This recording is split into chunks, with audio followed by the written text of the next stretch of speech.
ಇತ್ತೀಚೆಗೆ ಚಿತ್ರರಂಗದಲ್ಲಿ ಬಹುತೇಕ ಸಾವು ನೋವುಗಳು ಸಂಭವಿಸುತ್ತಿದೆ. ದೊಡ್ಡ ದೊಡ್ಡ ನಟರು, ಕಲಾವಿದರು, ಚಿತ್ರರಂಗಕ್ಕೆ ಸಂಬಂಧಪಟ್ಟ ಅನೇಕ ವ್ಯಕ್ತಿಗಳು ಅತಿ ಚಿಕ್ಕ ವಯಸ್ಸಿಗೆ ನಟ ಮುರಳಿ ನಿಧನರಾಗಿದ್ದಾರೆ. ಹಾಗಾದ್ರೆ ಯಾರೀ ನಟ? ಏನಿದು ವಿಚಾರ? ಸಾವಿಗೆ ಕಾರಣವಾದ್ರು ಏನು ಅಂತ ಸಂಪೂರ್ಣ ಮಾಹಿತಿಯನ್ನ ಈ ವಿಡಿಯೋದಲ್ಲಿ ಹೇಳ್ತೀವಿ ನೋಡಿ. ಅದಕ್ಕೂ ಮುನ್ನ ಸತ್ತ ಈ ನಟನ ಆತ್ಮಕ್ಕೆ ಶಾಂತಿ ಕೋರಿ ಓಂ ಶಾಂತಿ ಅಂತ ಕಮೆಂಟ್ ಮಾಡಿ, ಹಾಗೆ ನಮ್ಮ ಚಾನಲನ್ನು ಸಬ್ಸ್ಕ್ರೈಬ್ ಮಾಡಿ. ಹೌದು ಸ್ನೇಹಿತರೆ, ಯುವ ನಟ ಮುರಳಿಯವರು ನಿಧನರಾಗಿದ್ದಾರೆ. ಬೆಂಗಳೂರಿನ ಸಾರಕ್ಕಿ ಕೆರೆ ಸಮೀಪದ ನಿರ್ಜನ ಪ್ರದೇಶದಲ್ಲಿ ಮುರಳಿಯವರ ಮೃತದೇಹ ಮರಕ್ಕೆ ನೇಣು ಬಿಗಿದ ಸ್ಥಿತಿಯಲ್ಲಿ ಪತ್ತೆಯಾಗಿದೆ.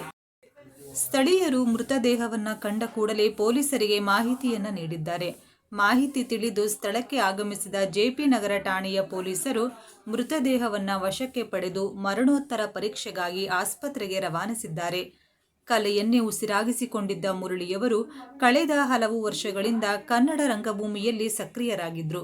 ಕೇವಲ ವೇದಿಕೆಯ ನಾಟಕಗಳಷ್ಟೇ ಅಲ್ಲದೆ ಹಲವಾರು ಕಿರುಚಿತ್ರಗಳಲ್ಲಿಯೂ ಅಭಿನಯಿಸುವ ಮುಖಾಂತರ ತಮ್ಮ ಅದ್ಭುತ ನಟನಾ ಕೌಶಲ್ಯದಿಂದ ಗುರುತಿಸಿಕೊಂಡಿದ್ದಾರೆ. ಅವರೊಬ್ಬ ಪರಿಶ್ರಮಿ ಮತ್ತು ಶಿಸ್ತಿನ ಕಲಾವಿದ ಅಂತ ಅವರ ಸಹೋದ್ಯೋಗಿಗಳು ನೆನಪಿಸಿಕೊಳ್ತಾರೆ. ರಂಗಭೂಮಿಯ ಹಲವಾರು ಪ್ರಮುಖ ಪ್ರಯೋಗಗಳಲ್ಲಿ ಪಾಲ್ಗೊಂಡಿದ್ದ ಇವರು ಮುಂದಿನ ದಿನಗಳಲ್ಲಿ ದೊಡ್ಡ ಮಟ್ಟದ ಯಶಸ್ಸನ್ನೇ ಕಾಣುವ ಎಲ್ಲ ಲಕ್ಷಣಗಳನ್ನು ಹೊಂದಿದ್ರು.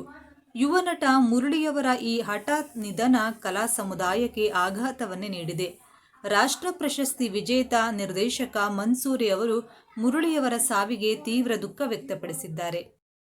ರಂಗಶಂಕರದ ಬಳಿ ಎದುರಿಗೆ ಸಿಕ್ಕಾಗ ಹಾಯಿ ಹೇಳುತ್ತಿದ್ದ ಆ ನಗು ಈಗ ಮರೆಯಾಗಿದೆ. ನಗುವಿನ ಹಿಂದಿನ ನೋವು ಯಾರಿಗೂ ತಿಳಿಯಲಿಲ್ಲ. ಅವರ ಈ ನಿರ್ಧಾರ ಬದುಕಿರುವವರಿಗೆ ದೀರ್ಘಕಾಲದ ನೋವನ್ನು ನೀಡುತ್ತದೆ ಅಂತ ಅವರು ವಿಷಾದಿಸಿದ್ದಾರೆ. ನಟ ವೆಂಕಟೇಶ್ ಪ್ರಸಾದ್ ಅವರು ಸೋಷಿಯಲ್ ಮೀಡಿಯಾದಲ್ಲಿ ಭಾವುಕವಾಗಿ ಪೋಸ್ಟ್ ಅನ್ನು ಹಂಚಿಕೊಂಡಿದ್ದು, ಸುಂದರ ಮುಖದ ಗೆಳೆಯ ಇಂದು ನಮ್ಮನ್ನೆಲ್ಲ ಬಿಟ್ಟೋದ.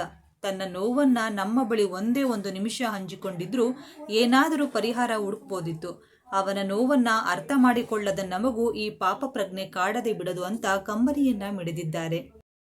ವೃತ್ತಿ ಜೀವನದಲ್ಲಿ ಪ್ರಗತಿ ಹೊಂದುತ್ತಿದ್ದ ಸಮಯದಲ್ಲಿಯೇ ಮುರಳಿಯವರು ಇಂತಹ ಕಠಿಣ ನಿರ್ಧಾರ ಕೈಗೊಳ್ಳಲು ಕಾರಣವಾದರು ಏನು ಎಂಬುದು ಸದ್ಯಕ್ಕೆ ನಿಗೂಢವಾಗಿದೆ. ವೃತ್ತಿ ಬದುಕಿನ ಸಂಕಷ್ಟಗಳೋ ಅಥವಾ ವೈಯಕ್ತಿಕ ಸಮಸ್ಯೆಗಳೋ ಎಂಬುದು ಪೊಲೀಸ್ ತನಿಖೆಯಿಂದಷ್ಟೇ ತಿಳಿಯಬೇಕಿದೆ.